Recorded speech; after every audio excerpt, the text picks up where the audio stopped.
السلام عليكم. حميد لولو معكم. صحة رمضانكم، صحة فطوركم اللي فطرتوا. تقبل الله صيام الجميع. Donc une autre sortie,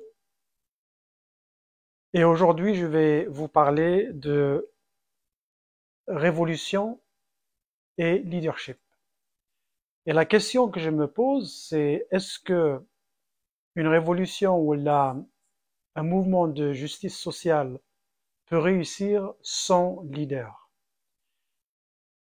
Et pour moi, leader, je ne suis pas en train de parler de Za'im, comme en arabe, qui a le pouvoir absolu, décision absolue. Non, je parle de leader qui a un leadership.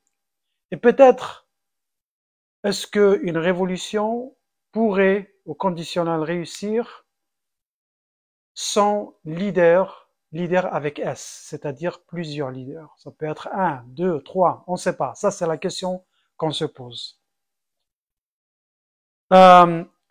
Au début, on avait parlé entre militants, entre Algériens, entre personnes qui étaient intéressées par le Hirak, et tout le monde avait dit, ou ben tout le monde, beaucoup de gens avaient dit, ah non, non, non, on n'a pas besoin de leaders parce qu'ils seront détournés par le système, récupérés, manipulés, etc.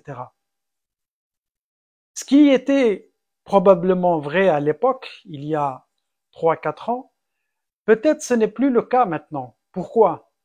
Parce que le mouvement a mûri, le peuple a mûri, les choses ont changé, et comme disent certaines personnes, le Hirak a utilisé son gharbel, le tamis. Donc gharbel l'Akhar, il a un petit peu fait du triage, comme on dit, le tri. Et pourquoi le leader et pourquoi maintenant? Moi, je me pose la question parce que je ne connais pas, à ma connaissance, je ne connais aucune révolution, aucun mouvement de justice sociale n'avait réussi sans leader. C'est un peu comme un troupeau sans berger. Le troupeau, il ira nulle part s'il n'y a pas un bon berger. Et le berger, il doit être bon, parce que bon pour le troupeau, parce qu'il veut du bien du troupeau. Je ne suis pas en train de comparer le peuple au troupeau, mais il faut toujours un leader. C'est la nature des choses. L'avion ne peut pas voler sans pilote. La voiture ne peut pas avancer sans chauffeur ou conducteur. Le train, c'est la même chose. La classe ne peut pas évoluer sans professeur. Une famille ne peut pas évoluer sans les parents. Un pays ne peut pas évoluer sans un président. Il en est de même d'un mouvement de justice sociale ou bien d'une révolution. Il faut un leader, au moins un, peut-être deux, peut-être trois. Mais je ne vais pas parler de leader en détail, et ça sera ma présentation de la semaine prochaine, où je vais donner les qualités d'un leader. C'est quoi un leader? Quelles sont les qualités d'un leader? Parce que beaucoup ont prétendu être des leaders, mais déjà, si vous n'avez pas cette base populaire, cette assise populaire, vous ne pouvez pas être un leader. C'est pas à travers Facebook, YouTube, Instagram ou je sais pas quoi que vous devenez leader. C'est pas possible. Moi, je ne suis pas leader, je n'ai pas cette base populaire. Si vous n'avez pas de base populaire, si vous ne, si il n'y a pas d'interaction entre le leader et le peuple, s'il vit pas avec le peuple, s'il n'est pas sur le terrain, s'il ne souffre pas avec le peuple, c'est pas un leader. Le leader, il faut le mériter. Le leader, ça se fait, ça se forge, ça se forme. Le leader, c'est beaucoup de qualités. Comme je disais, je vais en parler la semaine prochaine. Et aussi, le leader, c'est pas au peuple de choisir. Nous ne sommes pas dans une démocratie. Détrompez-vous et faisons très très attention à ça. On n'est pas en démocratie, donc il n'y a pas d'élection, donc on ne peut pas élire notre leader. Notre leader ou nos leaders, encore une fois, doivent s'imposer comme tels. Ils doivent prouver qu'ils sont des leaders. Et comment ils vont le prouver? Si le peuple les suit, c'est de bons leaders. Si le peuple ne les suit pas, ce ne sont pas des leaders. Encore une fois, je parlerai des détails du leadership politique, parce qu'on avait parlé du leadership en général il y a quelques mois. Je reviendrai aux qualités personnelles, individuelles et collectives du leadership, et plus particulièrement du leadership au niveau politique.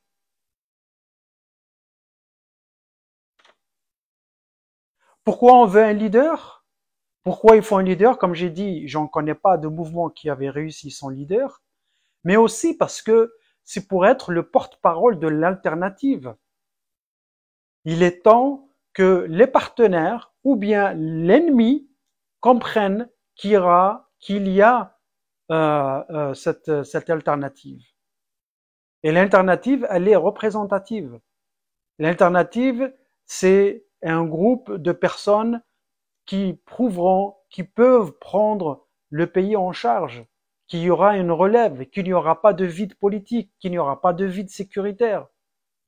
Et là, il y a une équipe, un leader entouré de son équipe qui va parler de cette alternative et qui va la, entre guillemets, commercialiser aussi bien au peuple, parce qu'il faut convaincre le peuple algérien que nous sommes l'alternative, l'opposition réelle est l'alternative. Il faut convaincre une partie des personnes qui sont dans le système et qui sont coussi coussa, ils savent pas trop sur quel pied danser, eh ben leur montrer, leur prouver qu'il y a l'alternative et les convaincre à joindre le mouvement populaire algérien. Il faut aussi parler à l'international parce que nous vivons, on vit pas en autarcie, on vit dans un milieu. Nous sommes un grand village. Nous sommes un grand village. Donc, on dépend des autres et les autres dépendent de nous. Donc, ils ont besoin de savoir s'il y a alternative. Et sans leadership, on ne peut pas vendre cette idée d'alternative.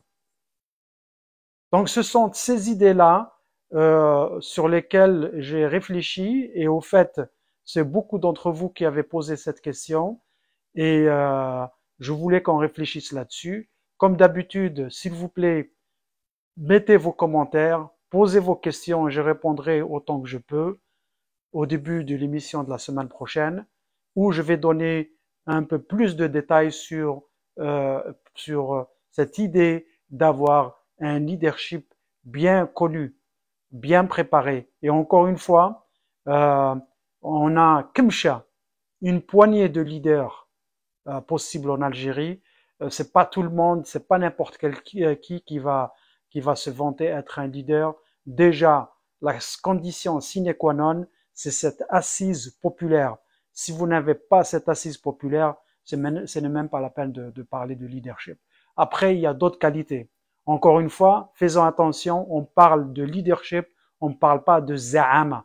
Za'ama, d'ailleurs, je ne sais même pas si le mot existe en français parce que c'est un concept purement dans la culture arabe ou moyen-orientale, et ça c'est pas une chose. En fait, c'est plutôt dans l'arabo, c'est un concept arabo-baathiste. Je sais pas si j'ai raison.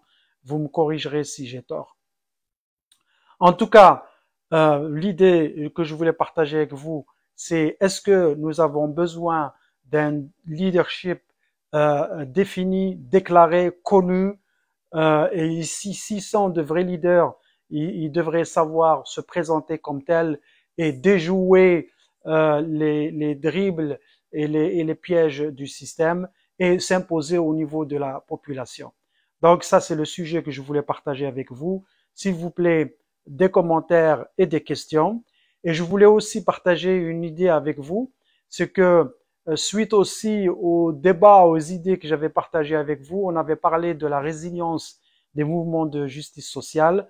J'avais donné quelques idées là-dessus, mais depuis quelques mois, je me suis étalé à travailler dessus de manière scientifique et académique.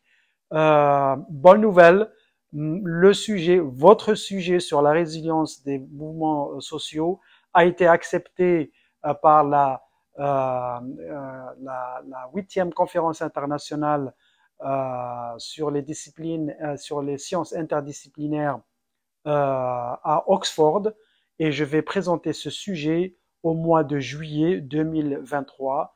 Donc je travaille dessus. Si vous avez des idées à partager, tant mieux, vous êtes les bienvenus. Et ça ne sera pas que l'Algérie, c'est en général, mais l'Algérie je vais consacrer un bon chapitre au cas de l'Algérie et du Hirak. Merci encore une fois de m'avoir suivi. Je suis là si vous avez des questions, s'il vous plaît, envoyez vos messages. Saha Ramdankom, Saha Ftorkom, be the change, soyez le changement, ça c'est très très important. Take care. وإلى اللقاء. باي باي. صحة فطوركم.